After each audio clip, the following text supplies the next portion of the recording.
உதயநிதி அவருடைய சுயநலத்துக்காகவும் உதயநிதியோட விருப்பத்தின் பேர்ல தான் வந்து இந்த ஃபார்முலா 4 ரேஸ் வந்து கண்டக்ட் பண்ணப்படுது அப்படின்ற மாதிரியான விமர்சனம் சமூக வலைதளங்கள் எழுப்பப்படுது.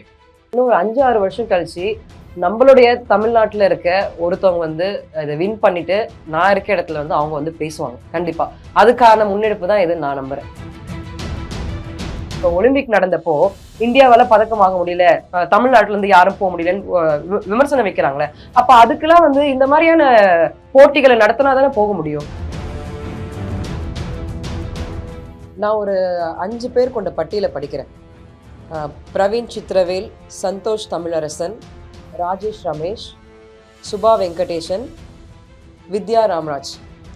இந்த 5 பேரை பற்றி இந்த எதிர்கட்சி விமர்சனம் பண்ணாங்க பார்த்தீங்கன்னா, அவங்க கிட்ட கேட்டிங்கன்னா கண்டிப்பாக தெரியாது. இவங்க எல்லாருமே தமிழ்நாட்டில் ஒரு வில்லேஜ்லேருந்து வந்து ஸ்போர்ட்ஸில் பங்கேற்று இப்போது ரீசெண்டாக பாரிஸ் ஒலிம்பிக்கில் குவாலிஃபை ஆகி போகிறவங்க. ரொம்ப மெயின் சிட்டியில் அண்ணா சாலையில் தீவுத்திடல் நடத்துறது மூலியமா பொதுமக்கள் பாதிக்கப்படுறாங்க அப்படின்னு எதிர்கட்சிகள் விமர்சனத்தை நீங்கள் கவனிக்கலையா?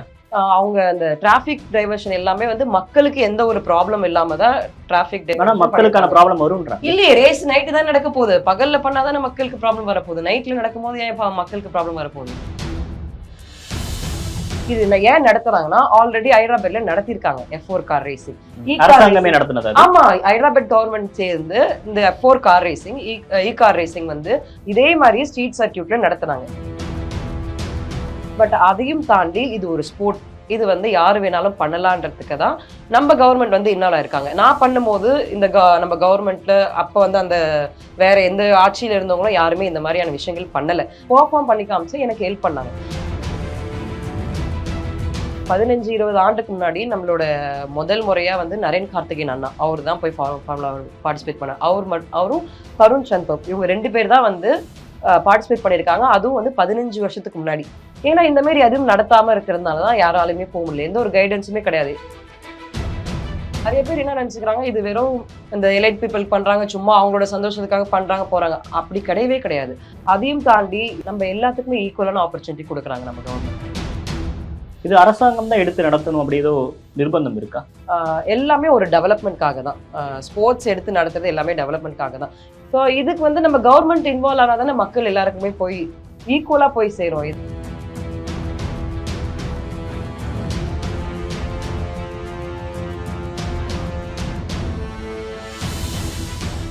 தி டிபேட் நேயர்களுக்கு வணக்கம். இன்றைய சிறப்பு நேர்காணலில் நம்மோடு இணைந்திருக்கிறார் திமுகவின் விளையாட்டு மேம்பாட்டு அணியைச் சேர்ந்த நிவேதா ஜெசிகா அவர்கள். வணக்கம். வணக்கம். ஃபார்முலா 4 பத்தின பொலிட்டிக்கல் கொஸ்டின்ஸ் போறதுக்கு முன்னாடி இந்த ஃபார்முலா 4 ரேஸ் அப்படின்றது என்ன அப்படின்னு பத்தி ஒரு அறிமுகம் கொடுத்துருங்க. கண்டிப்பா. இப்போ எல்லாருமே மக்கள் என்ன நினைச்சுக்கிறாங்கன்னா, ஃபார்முலா 4 உடனே நம்ம லூயிஸ் ஹாமில்டன் அவங்க இந்த வேர்ல்ட் சாம்பியன்ஷிப்ல ஓட்டுற ஃபார்முலா 1 நினைச்சிருக்காங்க. பட் அது கிடையாது, அது நடக்க போறது இல்லை. ஃபார்முலா 4 வந்து அந்த மாதிரி வேர்ல்ட் சாம்பியன்ஷிப் போக வேண்டிய முதல் படி, லெவல் 1 தான் வந்து ஃபார்முலா 4. ஏன்னா அதுக்கு முன்னாடி என்ன பண்ணிருப்பாங்கன்னா, கார்டிங் பண்ணிருப்பாங்க. கார்டிங் நம்ம இந்த கோகார்ட்லாம் நம்ம சென்னையில சில இடத்துல எல்லாம் இருக்கும், சின்ன கார் வச்சு இந்த மால்ல எல்லாம் பண்ணுவோம்ல, அது கார்டிங். அதுக்கு அடுத்த ஸ்டேஜ் தான் வந்து ஃபார்முலா 4. ஸோ இந்த ஃபார்முலா 4 தான் லெவல் 1. இதுக்கு அடுத்தது ஃபார்முலா 3 இருக்கு, 2 இருக்கு, 1 தான் வந்து வேர்ல்ட் சாம்பியன்ஷிப். ஸோ இதுல வந்து 4 கேட்டகரி இருக்கு. இதுல நம்ம இப்பதான் பிகினர் கேட்டகரி நடத்துறோம். இது ஏன் நடத்துறோம்னா, அடுத்தடுத்த லெவல் போறதுக்கான மெயினான கேட்டகரி இந்த ஃபார்முலா 4 தான். ஸோ வேர்ல்ட் லெவல்ல பாத்தீங்கன்னா ஒரு கண்ட்ரி அவங்க கண்ட்ரிக்கு ஏற்ற மாதிரி அந்த கண்ட்ரிக்குள்ள வந்து இந்த மாதிரி சாம்பியன்ஷிப் நடத்துறது தான் ஃபார்முலா 4. ஃபார்முலா 4 அப்படின்னு நீங்க சொல்றீங்க, இதுக்கான தான் ஆரம்ப புள்ளி அப்படின்னு நீங்க குறிப்பிடுறதுக்கான காரணம்? ஆமா, இதுதான் ஆரம்ப புள்ளி. ஒரு யங்ஸ்டர்ஸ் நெக்ஸ்ட் லெவல் போகணும், வேர்ல்ட் லெவல்ல போய் நம்ம பார்ட்டிசிபேட் பண்ணணும்னா அதுக்கு வந்து ஃபார்முலா 4 தான் ஃபர்ஸ்ட் ஸ்டெப். நீங்க ஒரு பைக் ரேசர் தான், ஸோ உங்ககிட்ட இருந்து இதை ஆரம்பிக்கணும் அப்படின்னு நினைக்கிறேன். இந்த மாதிரியான ரேஸ் பத்தின ஒரு புரிதல், இல்ல ரேஸ்ல வந்து நான் கலந்துக்கணும் அப்படின்னு இப்ப சென்னை மாதிரி சிட்டியில இருக்கவங்களுக்கு அதுக்கான சாத்தியக்கூறுகள் ரொம்ப ஈஸியா இருக்கும். இப்போ கிராமத்துல இருந்து வரவங்களுக்குலாம் அது எந்த அளவுக்கு நீங்க வரப்ப இருந்துச்சு? இப்போ நானே வந்து ஒரு 10-15 வருஷத்துக்கு முன்னாடி நான் ரேஸ்லெஸ் ஜாயின் பண்ணும்போது நம்ம சென்னையில தான் நடந்தது நிறைய ரேஸ். ஆனால் எனக்கே அதை பத்தி எந்த புரிதலும் கிடையாது, தெரியாது. நான் அதை பத்தி தெரிஞ்சுக்கும் போது நிறைய விஷயங்கள் வந்து எனக்கு யார் மூலியமாவும் எனக்கு கிடைக்கல. ஆனா நானா அதை கேட்டு அப்போ நம்ம சமூக வலைத்தளம் இருந்ததுனால அது மூலயமா பார்த்து தெரிஞ்சுக்கிட்டேன். இப்போ வந்து நிறைய நம்ம கவர்மெண்ட் எல்லாம் இன்வால்வ் பண்றதுனால எல்லா மக்களுக்குமே போய் சேருது இந்த விஷயங்கள். வெறும் சிட்டி பீப்புளுக்கு மட்டும் இல்லாம, இப்போ நம்ம ஒரு வீடியோவை எடுத்து இன்ஸ்டாகிராம்லயோ இல்ல ஃபேஸ்புக்லயோ நம்ம பதிவிச்சோம்னா அது எங்க இருக்க மக்களுக்குமே போய் சேருது. அது என்ன விஷயம்ன்றது அவங்க அதை பார்த்து தெரிஞ்சுக்கிறாங்க. ஃபர்ஸ்ட் மாதிரி இப்ப கிடையாது. இது அரசாங்கம் தான் எடுத்து நடத்தணும் அப்படி ஏதோ நிர்பந்தம் இருக்கா? அப்படி எதுவும் இல்ல. இது அரசாங்கம் தான் எடுத்து நடத்தணும்னு இல்ல. பட் அது ஏன் நம்ம எடுத்து நடத்துறோம்னா, எல்லாமே ஒரு டெவலப்மென்ட்காக தான். ஸ்போர்ட்ஸ் எடுத்து நடத்துறது எல்லாமே டெவலப்மென்ட்காக தான். இப்போ நீங்க இதுவே வந்து ஒரு கடந்த 10 ஆண்டுக்கு முன்னாடி பார்த்தீங்கன்னா, நம்ம தமிழ்நாட்டுல ஸ்போர்ட்ஸ்ன்றதே நம்மளுக்கு தெரியாது. இந்த கிரிக்கெட் ஐபிஎல் நடத்துறாங்களா? அத தாண்டி நம்ம யாராவது எத பத்தியாவது பேசியிருப்போமா? கிடையவே கிடையாது. இப்போ நம்ம எல்லாமே பேசுறோம். ஏன்னா நம்மளோட இப்போ நம்ம மாண்புமிகு முதலமைச்சர் தலைவர் அவர்கள் வந்து இது பதவியேற்ற அப்புறம் பண்ற எல்லா விஷயமே வந்து மக்களுக்கு போய் சேருது.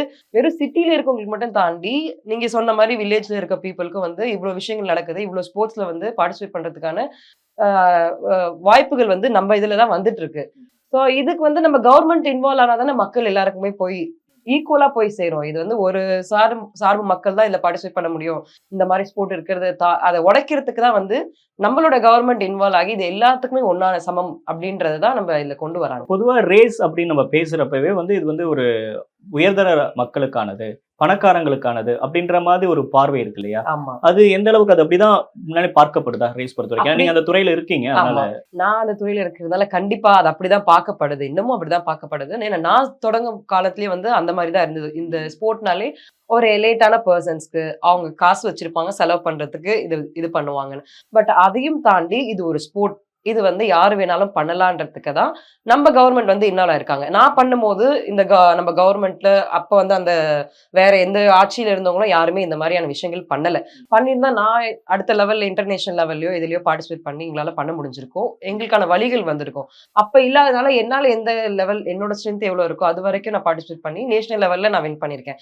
இப்போ இதே கார் ரேஸ் எடுத்தீங்கன்னா, இப்போ நம்ம கவர்ன்மெண்ட் இன்வால்வ் ஆகும்போது நம்மளுடைய மக்களுக்கு வந்து இந்த விஷயங்கள் பத்தி தெரியும். இதுல எப்படி நம்ம கொண்டு போகலாம்? அ இந்த பணக்கார மக்களுக்கு மட்டும் அது மட்டும் இல்லாம, நம்மள மாரி இருக்க மக்களுக்கும் இன்ட்ரெஸ்ட் இருந்தா அதற்கான சாத்தியம் இருக்குன்னு கண்டிப்பா நினைக்கிறீங்களா? இருக்கு. ஏன்னா இப்ப நான் வந்து ஒரு எலைட் ஃபேமிலில இருந்து வந்தது கிடையாது. ஒரு சிங்கிள் பேரண்ட் வளர்த்த பொண்ணு தான் நானு. இது நானா என்னோட முயற்சியில தான் எடுத்தேன். எனக்கு வாய்ப்புகள் நெறைய பேர் கிட்ட இருந்து நானா போய் தேடி கேட்டேன். எனக்கு வாய்ப்புகள் குடுத்தாங்க. நான் பெர்ஃபார்ம் பண்ணி காமிச்சேன். எனக்கு ஹெல்ப் பண்ணாங்க. எப்பவுமே ஒரு விஷயங்கள் வந்து நம்ம ஏதாவது ஒண்ணு சாதிச்சு காமிச்சாலும், நம்மளுக்கு அந்த டேலண்ட் இருக்குன்னு சொன்னா, டெஃபினட்டா எல்லாருமே ஹெல்ப் பண்ணுவாங்க. இப்போ நம்மளோட கவர்ன்மெண்ட்டே வந்து இது ஏன் நடத்துறாங்கன்னா, ஆல்ரெடி ஹைதராபாத்ல நடத்தியிருக்காங்க. F4 car racing. கார் அரசாங்கமே ரேசிங் நடத்துனது அது. ஆமா. ஹைதராபாத் கவர்ன்மெண்ட் சேர்ந்து இந்த F4 car racing, car racing வந்து இதே மாரி ஸ்ட்ரீட் சர்க்யூட்ல நடத்துனாங்க. பகல்ல நடத்துனாங்க. இப்ப அது நடத்த பார்த்தோனே தான் நம்ம கவர்ன்மெண்ட்டுக்கு ஒரு விஷயங்கள் இது நடத்துனா, நம்ம மக்களுக்காக ஏதாவது ஒரு பயன் ஏதோ ஒரு விதத்துல பயனடையுதுன்றதுனால தான் இத எடுத்து, இப்ப நம்ம வந்து நைட் ரேஸா நடத்துறோம் முதல் முறையா. ஏன்னா ஆல்ரெடி அவங்க வந்து ஸ்ட்ரீட் சர்க்யூட் பண்ணிட்டாங்க. பட் இத நம்ம நைட் ரேஸா நடத்துறோம். பொதுவா இப்ப விளையாட்டு அப்படின்றப்ப நெறைய விளையாட்டுகள் இருக்கு. இப்ப கபடியில இருந்து, ஃபுட்பால்ல இருந்து, பேட்மிண்டன்ல இருந்து நெறைய விளையாட்டுகள் இருக்கு. எல்லா கிராமத்தினரும் மக்கள்கள் விளையாடுறாங்க. ஆனா இந்த ஃபார்முலா 4க்கு மட்டும் கூடுதல் கவனம் அரசாங்கம் குடுக்க வேண்டிய தேவை என்ன? கூடுதல் கவனம் வந்து குடுக்குறாங்கன்ற விமர்சனம் வந்து வைக்கக்கூடாது. ஏன்னா நீங்க பார்த்தீங்கன்னா வந்து ஃபார்முலா 4 தாண்டி நம்மளுடைய மாண்புமிகு முதலமைச்சர் அவர்கள் வந்து எவ்வளவோ விஷயங்கள வந்து நம்மளுடைய விளையாட்டுத்துறை அமைச்சர் மூலியமா பண்ணிட்டு வந்துட்டு இருக்காரு. F4 தாண்டி சிஎம் டிராஃபி பண்ணிட்டு இருக்காங்க. போன வருஷம் நீங்க பார்த்திருப்பீங்க. அதுல எவ்வளோ பேர் பார்ட்டிசிபேட் பண்ணாங்க. ரெஜிஸ்ட்ரேஷனே ஒரு 30,000 40,000 பேர். வெறும் சிட்டில இருக்கவங்க இல்ல. வில்லேஜ்ல இருக்கவங்க, ஒரு கிராமத்துல இருக்க மக்களு, ஒரு நார்மல் ஸ்கூல்ல படிக்கிறவங்கல இருந்து எல்லாருமே பார்ட்டிசிபேட் 5 கேட்டகரி வச்சிருக்காங்க இதுல. ஸ்கூல் ஸ்டூடண்ட்ஸ், கவர்ன்மெண்ட் ஸ்கூல் ஸ்டூடண்ட்ஸ்க்காக, கவர்ன்மெண்ட் எம்ப்ளாயீஸ்க்காக, ஜெனரல் பப்ளிக் இருக்காங்க. ஸோ இந்த மாரி 5 கேட்டகரி வச்சு இவ்ளோ விஷயங்கள் பண்ணிட்டு வரப்போ, ஃபார்முலா 4க்கு தான் வந்து நம்ப முக்கியத்துவம் குடுக்குறான்ற விமர்சனம் வந்து இல்ல ஒத்துக்கப்படாத ஒரு விஷயம். ரேஸ்க்கு முக்கியத்துவம் அவ்வளவு குடுக்கணுமா? அப்படின்ற ஒரு பார்வை இருக்கு இல்லையா? ரேஸுக்கு முக்கியத்துவம் குடுக்கணும்னா எல்லாமே ஒரு டெவலப்மென்ட்காக தானே. மோட்டார் ஸ்போர்ட்டும் ஒரு ஸ்போர்ட் தானே. மோட்டார் ஸ்போர்ட் ஒரு ஸ்போர்ட்ன்னு நம்மளுடைய கவர்ன்மெண்ட் எல்லாருமே வந்து அறிவிச்சுட்டாங்க. ஸோ இதுக்கு ஒரு முக்கியத்துவம் குடுக்கணும்னா, இதுவும் ஒரு துறை. இதுலயே சாதிக்க வேண்டிய விஷயங்கள் நெறைய இருக்கு. என்ன மாரி வந்து நெறைய அத்லெட்ஸ் இருக்காங்க. ஸோ என்ன மாரி இருக்க அத்லெட்ஸ்க்கு வந்து சப்போர்ட் வேணும்னா, நம்ம கவர்ன்மெண்ட் மாரி இருந்தா தான் சப்போர்ட் பண்ணா தான் அடுத்த லெவல் நம்ம கொண்டு போ முடியும். அதுக்காக தான் அவங்க வந்து பண்ணிட்டு இருக்காங்க. இது மூலியமா பண்ணா நெறைய பேர் என்ன நெனச்சுக்கிறாங்க, இது வெறும் இந்த எலைட் பீப்பிள் பண்றாங்க. சும்மா அவங்களோட சந்தோஷத்துக்காக பண்றாங்க, போறாங்க. அப்படி கிடையவே கிடையாது. அதையும் தாண்டி இது மூலியமா நம்ம இப்போ எல்லா ஃபாரினர்ஸ் தான் வராங்க இங்க. ஓட்ட போறவங்க ஃபாரினர்ஸ் வராங்க, ஃபாரின் பீப்பிள் வராங்க. நம்ம சென்னை சிட்டியே வந்து நெறைய இன்வெஸ்ட்மென்ட்லாம் இப்ப நம்ம கொண்டு வந்துட்டு இருக்கோம். நெறைய மேனுஃபேக்சர்ஸ்ல தாண்டி நெறைய பெரிய ஐடி கம்பெனிஸ் எல்லாம் வந்து சென்னையை நோக்கி வராங்க. ஸோ அப்படி நோக்கி வந்துட்டு இருக்கப்போ, இந்த மாரியான ஈவென்ட்ஸ நம்ம மிக பிரம்மாண்டமா பண்ணும்போது, அவங்க எந்த ஒரு செகண்ட் தாட்டும் இல்லாம, அவங்க நம்ம சிட்டில வந்து இன்வெஸ்ட் பண்றதுக்கு யோசிக்க மாட்டாங்க. ஏன்னா நீங்களே பார்த்தீங்கன்னா, இப்போ 1 ட்ரில்லியன் நோக்கி இன்வெஸ்ட்மென்ட்ட நோக்கி நம்மளுடைய மாண்புமிகு முதலமைச்சர் அவர்கள் வந்து எவ்வளவோ பண்ணிட்டு இருக்காரு. இப்ப அரசு அமெரிக்காக்கு பயணமும் போயிருக்காரு. ஸோ இந்த மாரி விஷயங்கள் நடந்ததுன்னா, நம்மளுக்கு ஆட்டோமேட்டிக்கா நெறைய அ முதலீடுகள் வருவாங்க. இன்வெஸ்ட்மெண்ட் வரும். இது யாருக்கு இன்வெஸ்ட்மெண்ட் வந்தா யாருக்கு லாபம்? மக்களுக்கு தான் லாபம். இப்ப இதுலயே வந்து எல்லாருமே மெக்கானிக்கல் இன்ஜினியரிங் படிக்கிறோம். முக்காவாசி பேர் என்ன பண்றாங்க? மெக்கானிக்கல் இன்ஜினியரிங் படிச்சுட்டு வேற வேற துறையில தானே வேலைக்கு போறாங்க. இது மெக்கானிக்கல் துறைக்கான சார்ந்த இந்த ஒரு விளையாட்டு மோட்டார் ஸ்போர்ட். இப்ப அதுல படிக்கிறவங்களுக்கு இது எல்லாமே ஒரு பிராக்டிக்கல் எக்ஸ்பீரியன்ஸ் தானே. பிராக்டிக்கல் எக்ஸ்பீரியன்ஸ் இருக்கு, தியரிட்டிக்கல் எக்ஸ்பீரியன்ஸ் இருக்கு. இதுல வந்து நிறைய மேனுஃபேக்சர்ஸ் வராங்க. அதுல போய் அவங்க கலந்துக்கலாம். அதுல ஜாப் அவங்களுக்கு கிடைக்கும். இதுல இன்வால்வ் ஆகலாம். இப்ப நிறைய பேர் இன்ட்ரெஸ்ட் இருக்காங்க இந்த ஆட்டோமொபைல்ல, மோட்டார் ஸ்போர்ட்ல எல்லாம். பட் யாருக்குமே அந்த ஒரு வழி, எந்த வழியில போறது, என்ன பண்றதுன்ற ஒரு நாலேஜே இல்லாம இவ்வளவு காலமா இருந்தாங்க. ஒரு ப்ளூ பிரிண்ட் இல்ல. ஒரு ப்ளூ பிரிண்ட் இல்ல. இப்ப வந்து நம்ம அரசு எடுத்து நடத்தும் போது இப்ப இவ்வளவு பேருக்கு தெரிய வருது. ஓகே, மோட்டார் ஸ்போர்ட் இருக்கு, F4 இருக்கு. F4 நீங்க போனீங்கன்னா இந்த மாதிரி ஜாப் போலாம். இந்த கோர்ஸ் நம்ம படிச்சிருக்கோம். மெக்கானிக்கல் இன்ஜினியரிங்ல நிறைய டிஃபரெண்ட் டைப் ஆஃப் கோர்சஸ் எல்லாம் இருக்கு. அதெல்லாம் படிச்சா இது நம்மளுக்கு அப்ளை ஆகும் அந்த இடத்துல. அதை தாண்டி டூரிசம் இருக்கு. டூரிசம் இதனால நம்மளுக்கு டூரிசம் டெவலப்மெண்ட் ஆகும். எவ்வளோ பேர் வருவாங்க பாக்குறதுக்கு. நம்ம சென்னையில எவ்வளவு விஷயங்கள் இருக்கு. இதை பார்க்க வரும்போது ஏன்னா நான் வந்து இது வரைக்கும் என்னோட லைஃப்ல கார் ரேஸ் பார்த்தது இல்லை, இவ்வளவு ஃபார்முலா ரேசிங்லாம். ஏன்னா அது வந்து பைக் ரேஸ் இருந்துமே ஏன்னா இது வந்து ஒரு நீங்க முதல்ல சொன்ன மாதிரி இப்ப நிறைய காசு வச்சிருந்தாதான் போய் செலவு பண்ணி பார்க்க முடியுன்ற ஒரு சூழ்நிலை இருக்கிறது தான் இது. பட் நம்மளுடைய அரசாங்கம் வந்து மக்களுக்காக ஃப்ரீயா பார்க்கலாம். நம்மளுடைய மாண்புமிகு விளையாட்டுத்துறை அமைச்சர் அவர்கள் வந்து நேற்று சொல்லியிருந்தார், மக்கள் வந்து இலவசமா சனிக்கிழமை பார்க்கலாம் அப்படின்ட்டு. பட் இவ்வளவு பெரிய விஷயத்த வந்து இலவசமா பார்த்தா நம்மளுக்கு இன்னும் நிறைய நாலேஜ் கிடைக்கும்ல.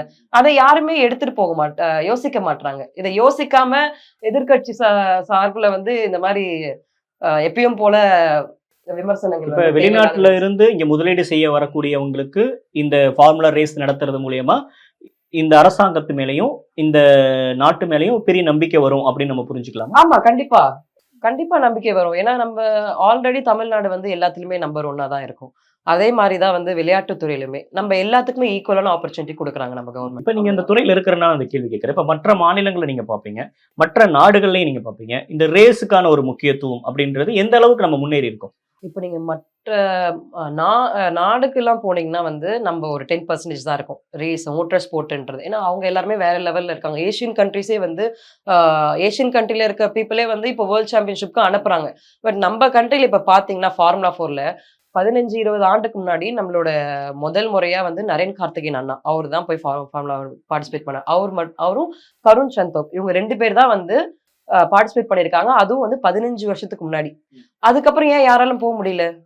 ஏன்னா இந்த மாதிரி அதுவும் நடத்தாம இருக்கிறதுனாலதான் யாராலுமே போக முடியல. எந்த ஒரு கைடன்ஸுமே கிடையாது. அவங்க அப்ப அந்த டைம்ல போயிருக்காங்கன்னா அப்ப அவங்க எவ்வளவு கஷ்டப்பட்டு போயிருப்பாங்க. இப்ப இந்த மாதிரியான விஷயங்கள் அந்த டைம்ல இருந்திருந்தா இப்ப டவுன் த லைன் நம்ம 15 இயர்ஸ் கழிச்சு நம்ம ஒருத்தர் வந்து அங்க வேர்ல்ட் சாம்பியன்ஷிப்ல லெவல பார்த்து நம்ம நாட்டுக்கு பெருமையா இருந்திருக்கும், நம்மளோட ஸ்டேட்டுக்கும் பெருமையா இருந்திருக்கும். இது மாதிரி ரேஸ்ல கலந்துக்கணும், நம்மளும் கார் ஓட்டணும், அதிகப்படியா சாதிக்கணும் அப்படின்ற அந்த தாகம் கிராமந்தோறும் இருக்கக்கூடிய மக்கள்கிட்டயும் உங்களால பார்க்க முடியுதா? பார்க்க முடியுது. இப்போ நான் என்ன மோட்டார் ஸ்போர்ட் பைக்கிங் எடுத்துன்னு வைங்களேன். ஃபர்ஸ்ட் எல்லாம் அதே மாதிரி தான் இருந்தது. பைக் ஓட்டுறதும் வந்து கொஞ்சம் கஷ்டமா இருந்தது. ஆனா இப்போ நீங்க பாத்தீங்கன்னா எல்லாருக்குமே ஓட்ட முடியும், எல்லாராலுமே வர முடியும். எல்லாத்துக்கான ஆப்பர்ச்சுனிட்டி இப்ப இங்க இருக்கு. ஏன்னா இப்போ எல்லா மேனுஃபேக்சர்ஸுமே முன் வராங்க பண்றதுக்கு சப்போர்ட். ஃபர்ஸ்ட் எல்லாம் 2 வீலருக்குலாம் யாருக்குமே வந்து சப்போர்ட் பண்ண மாட்டாங்க. பைக் கொடுத்தோ சூட் கொடுத்தோ ஓட்டுங்க. இப்ப எல்லாருமே சப்போர்ட் பண்றாங்க. ஏன் சப்போர்ட் பண்றாங்க? நிறைய பேருக்கு போய் சேருது. ஒரு மேனுஃபேக்சர் ஒரு கம்பெனிக்கு என்ன இது பாப்பான், நம்ம மக்களுக்கு போய் சேருதா, அவங்களுக்கு ஒரு விளம்பரம் பிராண்ட் ஆகுறோமா, மக்களுக்கு என்ன அது இது மூலமா நம்ம பயனடைறோமா, ஏதோ ஒண்ணு சாதிக்கிறோம், ஏதோ ஒரு வேலை கிடைக்குதோ இல்ல நம்ம ஏதோ ஒரு வின் பண்றோமோ, ஏதோ ஒரு விஷயங்கள் நடந்துட்டு தானே இருக்கு. இந்த துறையில நடந்துட்டு இருக்கு. இப்ப நம்ம ஃபார்முலா 4 நடத்தினா இன்னும் கார் துறையிலயும் நிறைய விஷயங்கள் வரும் நான் நம்புறேன். இது சென்னையில நடத்த வேண்டியது அவசியம் என்ன? இப்ப சென்னையில நீங்க நடத்துறீங்க அப்படின்றப்ப அதற்காக பிரத்யேகமாக ஒதுக்கப்பட்ட இடங்கள்ல தான் அரசாங்கம் நடத்தி இருக்கணும். ரொம்ப மெயின் சிட்டில அண்ணா சாலையில தீவுத்திடல் நடத்துறது மூலியமா பொதுமக்கள் பாதிக்கப்படுறாங்க அப்படின்னு எதிர்க்கட்சிகள் விமர்சனத்தை நீங்க கவனிக்கலையா? நீங்க வந்து பாத்திருக்கீங்களா ஸ்ரீபெரும்புத்தூர்ல எத்தனையோ ரேஸ் நடத்துனாங்க? ஸ்ரீபெரும்புத்தூர்ல யாருமே வந்து பாத்திருக்க மாட்டாங்க. ஏன்னா ஒண்ணு வந்து அது அவுட் ஆஃப் தி சிட்டில இருக்கு ஒரு விஷயம். 2வது விஷயம் அங்க வந்து அவ்வளோவா ஒரு சேஃப்டி மெஷர்ஸ் வந்து கொண்டு வர முடியாது. அவுட் ஆஃப் சிட்டி இருக்கிறதுனால நம்ம கண்ட்ரோல்லாம் எதுவும் பண்ண முடியாது. அது ஒண்ணு.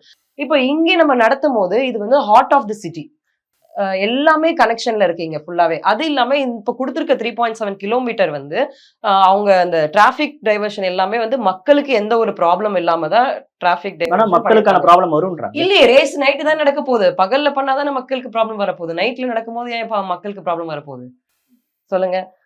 ஏன்னா இப்ப பகல்ல நடத்தினா மக்களுக்கு ப்ராப்ளம் வரும், டிராபிக் ஆகும், நிறைய இஷ்யூஸ் எல்லாம் இருக்கு. இப்போ ரேஸே நைட்டு தான் நடத்த போறாங்க.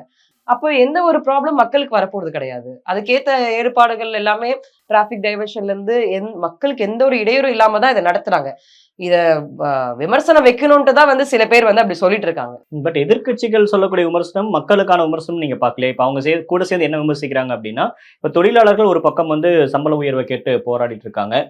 ஒப்பந்த முறையில பணியாற்ற தொழிலாளர்கள் நிரந்தரம் பண்ணுங்க அப்படின்னு சொல்லிட்டு ஒரு போராட்டத்தை முன்னெடுக்கிறாங்க. தமிழ்நாடு அரசு ஃபார்முலா 4 ரேஸ் அப்படின்னு அரசாங்கம் நடத்துறது அப்படின்றதுல எந்த மாற்று கருத்தும் இல்லை.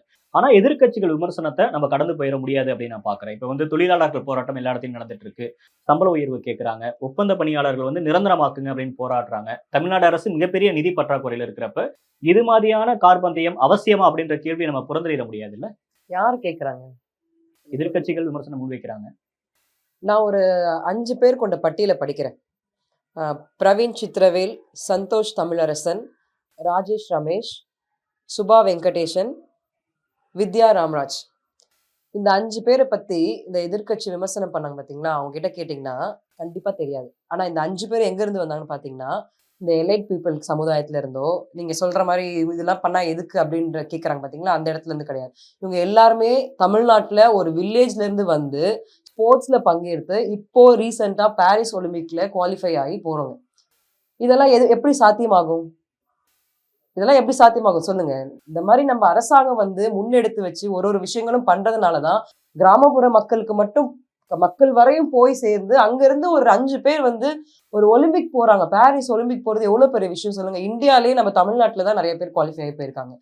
சோ அது எவ்வளவு பெரிய விஷயம். இதெல்லாம் எப்படி நடக்கும்? இந்த மாதிரி நம்ம கவர்மெண்ட் வந்து ஒரு விஷயங்களும் முன்னெடுத்து பண்றதுனாலதான் வந்து எல்லாருக்கும் எல்லாம் அதான் எங்களோட கவர்மெண்ட் பண்றது. ஆனா இந்த விமர்சனம் பண்றவங்க வந்து எப்பவுமே ஒரு அரசியல் காழ்ப்புணர்ச்சினால இந்த மாதிரி ஒரு விமர்சனம் பண்ணிட்டு தான் இருக்காங்களே தவிர, இது வந்து அரசியல் காழ்ப்புணர்ச்சி தான் நீங்க பாக்குறீங்களா? அதிமுக நாம் தமிழரோட விமர்சனங்கள் எல்லாமே இது ஒரு காழ்ப்புணர்ச்சி விமர்சனம் தான் பாக்குறீங்களா? ஆமா, இது ஒரு காழ்ப்புணர்ச்சி தாங்க. ஏன்னா இது எல்லா மக்களுக்கும் போய் சேருது இல்ல. இப்போ நான் இந்த 5 பேர் சொன்னேன். இந்த 5 பேரை பத்தி அவங்களுக்கு தெரியவே தெரியாது. இந்த 5 பேருமே வந்து ஒரு வில்லேஜ்ல இருந்து வந்து ஒரு கஷ்டப்பட்டு அதாவது ஒலிம்பிக் பாரிஸ் ஒலிம்பிக் போயிருக்காங்க. இதுக்கு எல்லாம் சப்போர்ட் பண்ணது யாரு? நம்மளுடைய மாண்புமிகு முதலமைச்சர் அவர்கள் வந்து ஸ்போர்ட்ஸுக்கு இவ்வளவு பண்ணி இவ்வளவு விஷயங்கள் கொண்டு வந்ததுனால தான் அவங்களால அங்க போய் பார்ட்டிசிபேட் பண்ண முடிஞ்சது. இல்லைன்னா எப்படி பண்ணிருப்பாங்க? எல்லாம் விமர்சிக்கிறாங்களே. இப்ப ஒலிம்பிக் நடந்தப்போ இந்தியாவால பதக்கம் வாங்க முடியல, தமிழ்நாட்டுல இருந்து யாரும் போக முடியலன்னு விமர்சனம் வைக்கிறாங்களே. அப்ப அதுக்கெல்லாம் வந்து இந்த மாதிரியான போட்டிகளை நடத்தினாதானே போக முடியும்.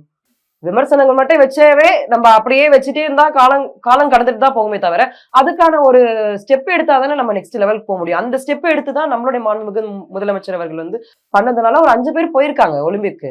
மற்ற மாநிலங்கள்ல அதுல பின்தங்கி இருக்காங்க அப்படின்றப்ப தமிழ்நாடு ரொம்ப முன்கூட்டியே பண்ண வேண்டிய அவசியம் என்ன? எந்த இதுல கேக்குறீங்க? ஃபார்முலா 4 கண்டக்ட் பண்றாங்க கிடையாது.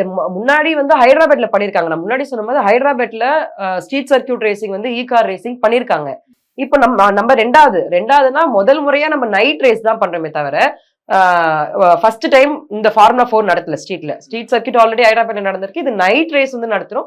நம்மளோட சர்க்கியூட் வந்து லாங் அவங்கள விட, அதனால நம்ம வந்து சவுத் ஏஷியாலே ஃபர்ஸ்டா இருக்கும். ஸோ அங்க நடந்தது உங்களுக்கு தெரியும். ஹைதராபாத்தோட சிட்டி இப்போ எப்படி ஆயிருக்கு. அவங்க அந்த ரேஸ் நடத்துறதுனால 84 மில்லியனோ ட்ரில்லியன் சம்திங், எனக்கு கரெக்டா தெரியல எவ்வளோன்னு சொல்லிட்டு, அவ்வளோவான எக்கனாமி வந்து இம்பாக்ட் ஆயிருக்கு. இப்போ இங்க அதை நடத்தும் போது நம்மளுக்கு தானே இம்பாக்ட் ஆகும். சென்னையும் ஒரு அடுத்த ஒரு நல்ல ஒரு கிராண்டான சிட்டியா மாறும் இல்லையா? இது வந்து எந்த ஒரு திட்டமிடலும் இல்லாம அரசாங்கம் நடத்துது. இதுல வந்து சேஃப்டி மெஷர்ஸ் வந்து நிறைய இருக்கு. இது எதுவுமே அரசாங்கம் வந்து யோசிக்காம பண்றாங்க. அப்படி கிடையவே கிடையாதுங்க. ஃபார்முலா 4ன்றது ஒரு எல்லா இன்டர்நேஷனல் லெவல்ல எல்லாத்துக்குமே ஒரு கைட்லைன்ஸ் இருக்கு. ஃபார்முலா 4 வந்து FIA ஒரு ஃபெடரேஷன் ஆஃப் இன்டர்நேஷனல் ஆட்டோமொபைல்னு சொல்லுவாங்க. அவங்களோட கைட்லைன்ஸ் படி தான் இவங்களே நடத்தணும். அவங்க என்னென்ன கொடுத்துருக்காங்க, சேஃப்டி ரெகுலேஷன், எப்படி கார் இருக்கணும், எவ்வளவு ஸ்பீட்ல இருக்கணும், என்ன மாதிரி போகணும்ன்றது எல்லாமே இருக்கு. அந்த ரெகுலேஷன்லாம் அவங்க ஓகே ஆனா மட்டும்தான் அதை நடத்தவே முடியும். ஸோ அந்த ரெகுலேஷன் எல்லாம் நம்ம கவர்மெண்ட் வந்து ஓகே ஆகி அந்த ட்ராக்கை சுத்தி எவ்வளவு நம்ம சேஃப்டியா பண்ண முடியுமோ அந்த சேஃப்டி மெஷர்ஸ் இருக்கிறதுனால தான் இந்த ரேஸே நடத்த முடியுது. நம்ம அப்படி ஈஸியா விமர்சனம் பண்ணிட முடியாது. இதுக்கு சேஃப்டி கிடையாது, இதனால பாதிப்பு தான் வரும் அப்படின்னு நம்ம சொல்ல முடியாது. ஏன்னா அதுக்கான விஷயங்கள் நிறைய மற்ற கண்ட்ரில இருந்து வந்து இன்ஸ்பெக்ஷன் பண்ணி அதெல்லாம் ஓகே பண்ணதுனால தான் இப்ப அதை நம்ம நடத்தவே செய்யறோம். இப்ப இன்னொரு பக்கம் ஒரு விமர்சனம் வைக்கப்படுது. உதயநிதி அவர்களுடைய சுயநலத்துக்காகவும் உதயநிதியோட விருப்பத்தின் பேர்ல தான் வந்து இந்த ஃபார்முலா 4 ரேஸ் வந்து கண்டக்ட் பண்ணப்படுது அப்படின்ற மாதிரியான விமர்சனம் சமூக வலைதளங்கள் எழுப்பப்படுது. இந்த மாதிரி ஒரு அரசியல் ரீதியா ஒரு சம்பந்தம் இல்லாத ஒரு விமர்சனத்துக்கு வந்து நான் பதில் சொல்ல விரும்பல. ஆனா இதுவே வந்து இன்னும் ஒரு 5-6 வருஷம் கழிச்சு நம்மளுடைய தமிழ்நாட்டுல இருக்க ஒருத்தவங்க வந்து இதை வின் பண்ணிட்டு நான் இருக்க இடத்துல வந்து அவங்க வந்து பேசுவாங்க கண்டிப்பா. அதுக்கான முன்னெடுப்பு தான் இது நான் நம்புறேன். ஸோ அதனால நான் இந்த அரசியல் விமர்சனத்துக்கு எந்த பதிலும் சொல்ல விரும்பல. இப்போ இது நடத்துறது மூலியமா, அந்த கார் பந்தயம் நடத்துறது மூலியமா இந்த விளையாட்டுத்துறையும் மேம்படும் அப்படின்னு உங்களால உத்தரவாதம் தர? கண்டிப்பா, கண்டிப்பா. விளையாட்டுத்துறை மேம்படுறதுக்கு தான் இந்த விஷயங்கள் வந்து நம்ம பண்ணிட்டு இருக்கிறது. ஏன்னா நீங்களே பார்த்திருக்கலாம். கடந்த 10 ஆண்டுக்கு முன்னாடி வந்து விளையாட்டுத்துறை ஒண்ணு இருந்ததுனாலே தெரியாது. உங்களுக்கு தெரியுமா? இதுக்கு முன்னாடி ஏதாவது ஒரு 4, 5 கேம் வந்து நம்மளோட அதிமுக ஆட்சியில பண்ணியிருப்பாங்கன்னு சொல்லுங்க. ஏதாவது ஒரு 4 கூட வேணாம். ஒரு கேம் சொல்லுங்க. இந்த மாதிரி அதிமுக ஆட்சியில பண்ணாங்க அப்படின்ட்டு. சொல்ல முடியாது. ஏன்னா எதுவுமே இல்ல. இப்ப நம்ம இவ்வளவு விஷயங்கள் பண்றோம். இவ்வளவு விஷயங்கள் பண்றபோது எதிர்க்கட்சியில இருக்கவங்களுக்கு வந்து அது பொறாமையா இருக்கு. அவங்களால பண்ண முடியலன்ற ஒரு ஏக்கம் தான். ஏன்னா அவங்களுக்கு அந்த லெவல் நாலேஜ் கிடையாது. இப்ப நம்ம தலைவர் எடுத்தீங்கன்னா அவருக்கு இருக்கிற எக்ஸ்பீரியன்ஸ் வந்து எதிர்க்கட்சியில இருக்கவங்களுக்கு யாருக்குமே கிடையாது. அதனால நம்ம பண்ற ஒரு விஷயங்கள் வந்து அவங்களால ஏற்றுக்கொள்ள முடியல. அதுதான் இங்க சொல்ல வேண்டிய மறுக்க முடியாத ஒரு விஷயமே. அரசாங்கம் இது மாதிரியான விளையாட்டுகளை கையில் எடுக்கிறப்ப அது பெரும்பான்மையான மக்களுக்கு போய் சேரும் அப்படின்றது மட்டும் தான் இதோட பெரும்பான்மை நோக்கம் அப்படின்னு. ஆமா, அதுதான் நோக்கம். ஏன் நம்மளோட அரசாங்கத்தோட மெயினான குறிக்கோளே என்னது? எல்லாருக்குமே எல்லாம். எந்த விஷயங்கள் எடுத்தாலுமே சரி, ஸ்போர்ட்ஸா இருந்தாலும் சரி, மத்தபடி எந்த ஒரு ஸ்கீமா இருந்தாலுமே எல்லாருக்குமே எல்லான்றதுனால தான் வந்து நம்மளோட அரசாங்கம் எடுத்து பண்றாங்க.